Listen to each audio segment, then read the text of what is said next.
السلام علیکم ورحمۃ اللہ وبرکاتہ۔ ویورز، انشاءاللہ العزیز ہم اب بیان کرتے ہیں صلح حدیبیہ پر کچھ مسلمان غمگین تھے اور حضرت عمر رضی اللہ تعالیٰ عنہ کا مناقشہ بیان کرتے ہیں۔ معاہدہ صلح کی دفعات کی حقیقت تو ہم بیان کر چکے۔ بظاہر اس قسم کی تھی یہ دفعات کہ ان کی وجہ سے مسلمانوں کو سخت غم اور الم لاحق ہوا۔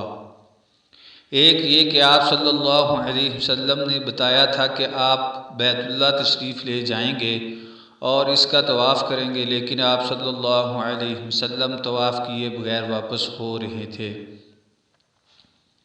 دوسرے یہ کہ آپ صلی اللہ علیہ وسلم اللہ کے رسول ہیں اور حق پر ہیں اور اللہ نے اپنے دین کو غالب کرنے کا وعدہ کیا ہے۔ پھر کیا وجہ ہے کہ آپ صلی اللہ علیہ وسلم نے قریش کا دباؤ قبول کیا اور دب کر صلح کی؟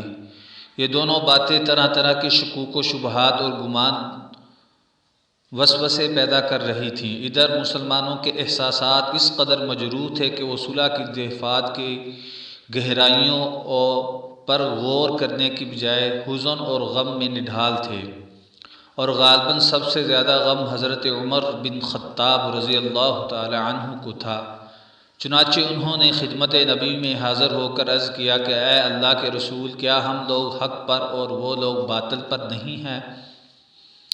آپ صلی اللہ علیہ وسلم نے فرمایا کیوں نہیں؟ انہوں نے کہا کیا ہمارے مقتولین جنت میں ہیں اور ان کے مقتولین جہنم میں نہیں ہیں؟ آپ صلی اللہ علیہ وسلم نے فرمایا کیوں نہیں؟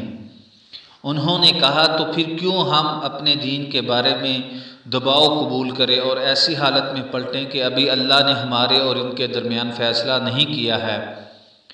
آپ نے فرمایا خطاب کے صاحبزادے، میں اللہ کا رسول ہوں اور اس کی نافرمانی نہیں کر سکتا۔ وہ میری مدد کرے گا اور مجھے ہرگز ضائع نہ کرے گا۔ انہوں نے کہا کیا آپ صلی اللہ علیہ وسلم نے ہم سے یہ بیان نہیں کیا تھا کہ ہم بیت اللہ کی زیارت کریں گے اور اس کا طواف کریں گے؟ آپ صلی اللہ علیہ وسلم نے فرمایا کیوں نہیں، لیکن کیا میں نے یہ بھی کہا تھا کہ ہم اسی سال کریں گے؟ انہوں نے کہا نہیں۔ آپ صلی اللہ علیہ وسلم نے فرمایا تو بہرحال تم بیت اللہ تک پہنچو گے اور اس کا طواف کرو گے۔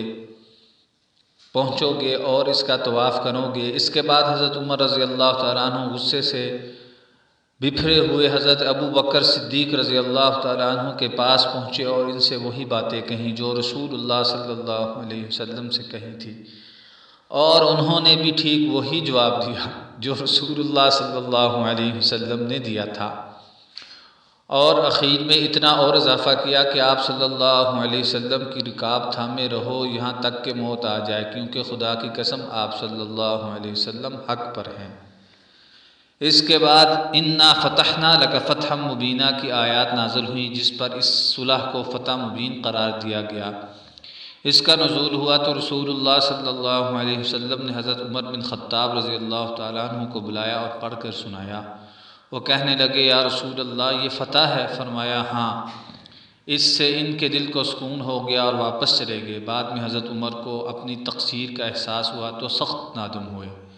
خود ان کا بیان ہے کہ میں اس روز جو غلطی کی تھی اور جو بات کہہ دی تھی، اس سے ڈر کر میں نے بہت سے اعمال کیے، برابر صدقہ و خیرات کرتا رہا، روزے رکھتا اور نماز پڑھتا رہا اور غلام آزاد کرتا رہا، یہاں تک کہ اب مجھے خیر کی امید ہے۔